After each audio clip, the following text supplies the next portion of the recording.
बिहार में जिस प्रकार से आज भारतीय जनता पार्टी और उनके समर्थक दलों का है, यानी कि एनडीए का जिस प्रकार से प्रचंड बहुमत प्राप्त हुआ है, ये निश्चित तौर पर कहा जा सकता है ये भारतीय जनता पार्टी और भारत के यशस्वी माननीय प्रधानमंत्री नरेंद्र मोदी जी की विकासशील नीतियों की जीत है। और भारतीय जनता पार्टी ने जिस प्रकार से अंत्योदय की भावना से, यानी कि समाज के उस अंतिम व्यक्ति को भी सरकारी योजनाओं का लाभ मिले, विकास मिले, उनका जीवन स्तर ऊंचा हो, इस नाते से जो जन जन तक विकास कार्य पहुंचे, उसका परिणाम है कि भारतीय जनता पार्टी ने आज जिस प्रकार से 2/3 बहुमत से ज्यादा सीटें पर विजय प्राप्त करके बिहार में पुनः सत्ता में लौटी है और एनडीए की सरकार तो बनना निश्चित है।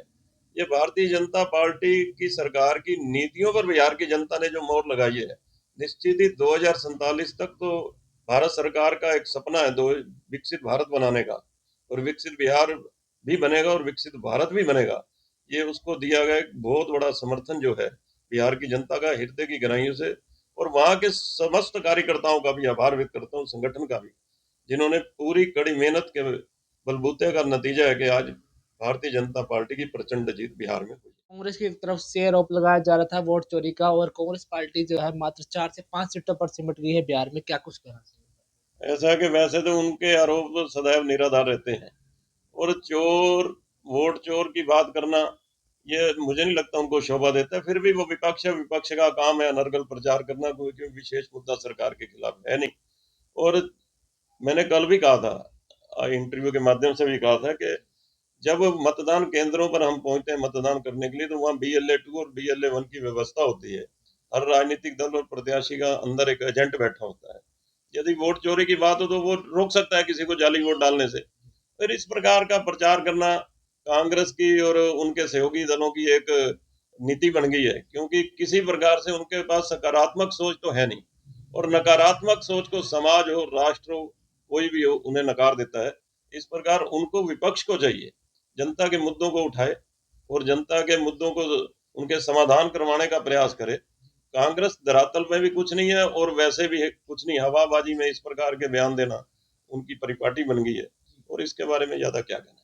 देखिए, जिस प्रकार से बरसों पुरानी मांग थी नीलोखड़ी के बस स्टैंड की, आज उसका उद्घाटन भी किया गया है माननीय विधायक भगवान दास कबीरपंथी के द्वारा।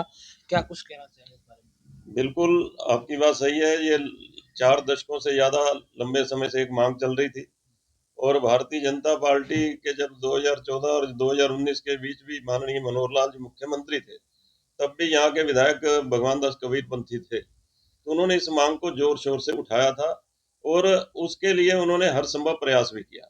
लेकिन बीच में एक समय ऐसा आया, वो चुनाव हार गए, और विधायक तो बने आजाद, लेकिन उनका समर्थन भी निश्चित भारतीय जनता पार्टी को था और मनोहर लाल जी की सरकार को था।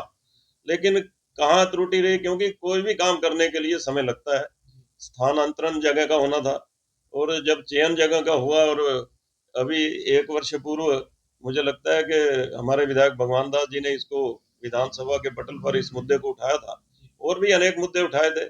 ये उन्हीं के परिणाम है कि आज शिलान्यास हुआ है। इसके लिए मैं इस क्षेत्र की जनता को और अपने मुख्यमंत्री नायब सिंह सैनी तथा यहाँ के विधायक भगवान दास कबीरपंथी जी का आभार व्यक्त करता हूँ, जिन्होंने लोगों की इस मांग को पूरा करने में हर संभव प्रयास किया। धन्यवाद।